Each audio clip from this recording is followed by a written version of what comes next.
కోపం వచ్చింది ఏంటి, టీఆర్ఎస్ వాళ్ళు సినిమా పరిశ్రమను అడ్డుపెట్టి తనను విమర్శిస్తుంటే సినిమా పరిశ్రమ వాళ్ళు స్పందించరు, ఇదేం పద్ధతి అన్నటువంటిది. అంటే వాస్తవంగా సినిమా వాళ్ళు ఏం చూస్తారు, ఒక రాజకీయ పార్టీ ఇంకో రాజకీయ పార్టీని విమర్శిస్తుంది, లేదా ప్రతిపక్షం అధికార పక్షాన్ని విమర్శిస్తుంది.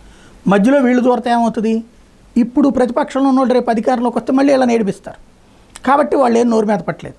కానీ అట్లా చేయనప్పుడు నేను మీకెందుకు సహకరించాలి అంటూ ఏదైతే పుష్ప సినిమా వివాదం తర్వాత సినిమా రంగాన్ని ఒక ఆట ఆడుకున్నటువంటి రేవంత్ రెడ్డి దాన్ని సమర్థించేవాళ్ళు. ఇదివరకైతే జగన్ బాధ్యతగా వాళ్ళతో మాట్లాడినందుకు కూడా జగన్ని దోషిగా చూపించారు. అక్కడ వచ్చేటప్పటికి రివర్స్లో ఉంది, అది పక్కన పెడితే ఇప్పుడు వచ్చేటప్పటికి రేవంత్ రెడ్డి చేసిన దెబ్బకి అర్జెంటుగా సినీ పరిశ్రమ దిల్ రాజు మీద పడింది ఆ భారం అంతా.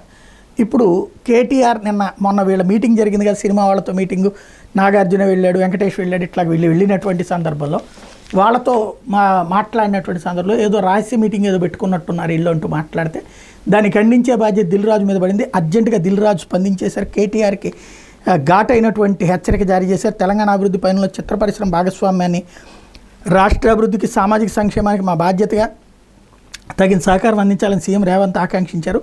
హైదరాబాద్ను గ్లోబల్ ఎంటర్టైన్మెంట్ హబ్గా తీర్చిదిద్దాలని ముఖ్యమంత్రి బలమైన సంకల్పాన్ని మేము అందరం స్వాగతించాం. అందువల్ల తెలుగు చిత్ర పరిశ్రమను అనవసర వివాదాల్లోకి లాగి లేనిపోని రాజకీయాలను ఆపాదించొద్దు, ఇది మా మనవి. రాజకీయ దాడి ప్రతిదాడులకు దయచేసి పరిశ్రమను వాడుకోవద్దని అందరినీ కోరుతున్నాం.